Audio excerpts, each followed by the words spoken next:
kampus Pak Budi. Di kampus ya? Iya Ke Pak Budi. kampus ya? Belum selesai? Sebentar lagi Pak Budi. Syukurlah. Ada berita apa hari ini Pak Budi? Ini loh. Ada bencana lagi di seberang laut sana. Untungnya nggak ada korban jiwa. Kok bisa? Masyarakat di sana sudah siap siaga. Mereka sudah membuat rencana evakuasi. Jadi mereka sudah menyiapkan makanan, obat-obatan, pakaian di tempat pengungsian yang telah mereka rencanakan. Wah, bagus sekali ya Pak Budi. Tapi kenapa di daerah kita ini belum ada ya kesiapsiagaan bencana seperti itu? Betul tuh Bu. Saya rasa di desa kita juga perlu kesiapsiagaan seperti itu. Padahal bencana di luar sana, aduh, bikin saya prihatin begitu Pak. Apalagi di negara kita sering terjadi bencana akhir-akhir ini. Tanah longsor, gempa bumi, banjir. Nah, kalau kita tidak siap siaga, lalu kita bagaimana coba? Ya, betul sekali tuh Pak. Bagaimana kalau kita membicarakan ini besok pada Pak Kades? Ide yang bagus itu Bu. Nah, itu ide Ibu Chandra. Jadi, silakan Ibu Chandra yang bilang ke kepala desa. Ya, saya lagi ya? Iya. Ya udah deh, nanti saya ngomong sama Pak Kepala Desa. Tenang aja, ada Ibu Chandra.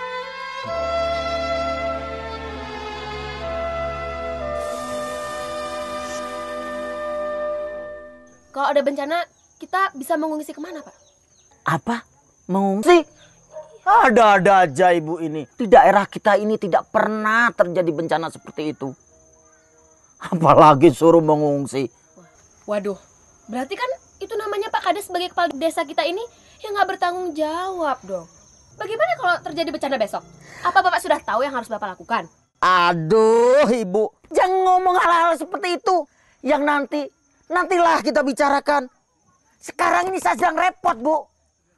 Belum ngurusin warga, belum saya menghadap ke Pak Camat, belum ngurusi pertanahan. Apalagi kalau ada warga yang mau minta tanda tangan dan setempel, hampir-hampir setiap hari stempel saya kantongi, Bu. Waduh, berarti Bapak sibuk sekali ya Pak ya? Ya iyalah. Aduh, tapi ini Pak, saya berharap sekali Bapak ini dipikirkan dengan matang-matang Pak. Karena ini sangat penting bagi desa kita Pak. Bagaimana Pak? Ya, kita bicarakan besok aja lah. Oke.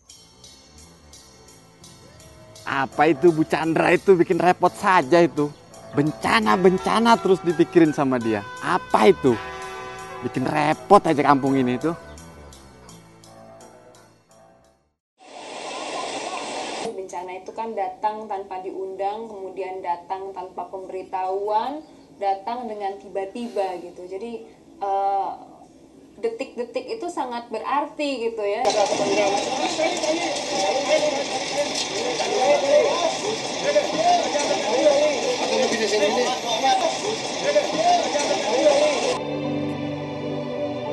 Anda mungkin berpikir bahwa mempersiapkan diri terhadap bencana merupakan tanggung jawab orang lain. Terlalu banyak jatuh korban percuma karena bencana. Apakah kita akan diam saja kemudian pasrah?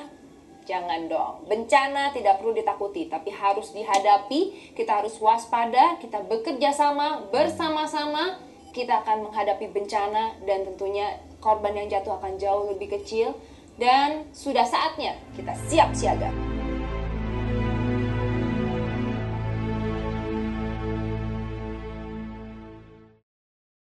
Penting itu, kita harus membuat rencana kesiapsiagaan.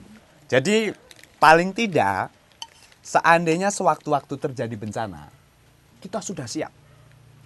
Jadi, paling tidak kita akan bisa menyelamatkan diri kita, keluarga kita, dan masyarakat. Iya kan Ibu Chandra? Kalaupun misalnya terjadi bencana besar di sini Pak ya nggak mungkin dong kita berdiam diri saja. Karena yang saya tahu dari koran, radio, dan televisi, itu jam-jam pertama setelah terjadi bencana, kita harus menanggulanginya dengan cepat. Kalau tidak begitu ya bisa fatal akibatnya Pak. Apalagi bantuannya sering telat. Selamat siang. Pak Agus, Ayo, silakan mana duduk. aja ini Pak.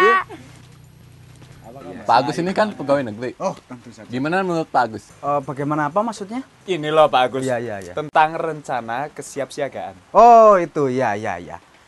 Memang pemerintah sudah ada ide tentang rencana itu. Hanya saja, maaf, pelaksanaannya belum jelas. kami setuju dengan inisiatif masyarakat yang seperti itu. Itu cukup membantu kita dalam pelaksanaan program seperti itu. Bagaimana kalau hal ini kita omongkan nanti saat rapat di balai desa? Ide yang bagus itu. Nanti saya bicarakan lagi dengan Pak Kades. Wah, setuju, saya setuju Pak. Itu yang bagus. Baik.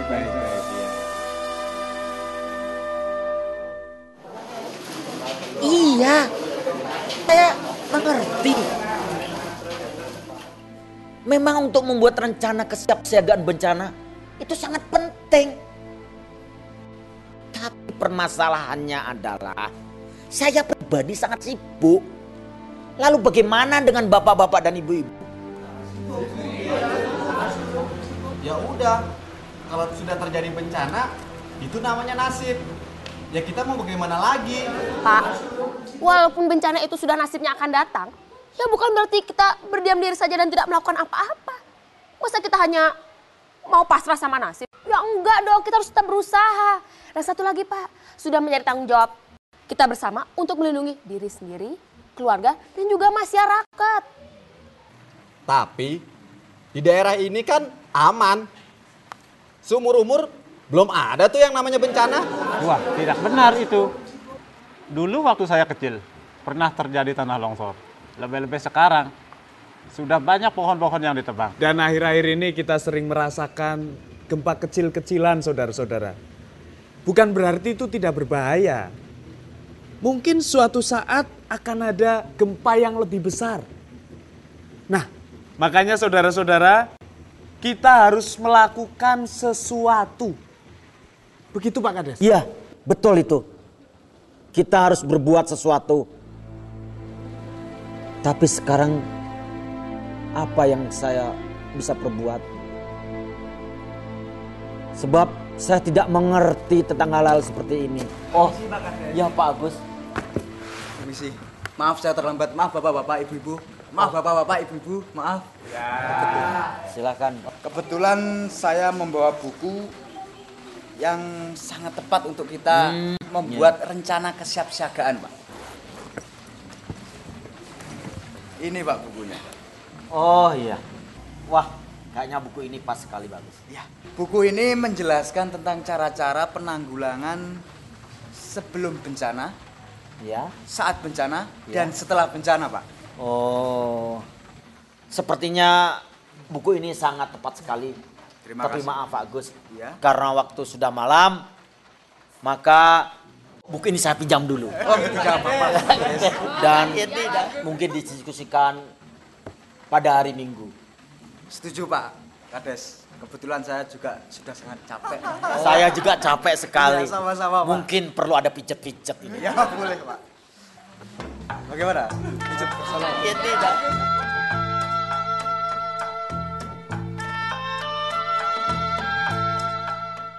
Jadi, Pak Kades dan teman-teman belajar tentang penanggulangan bencana berbasis masyarakat sebagai persiapan untuk pertemuan hari Minggu besok.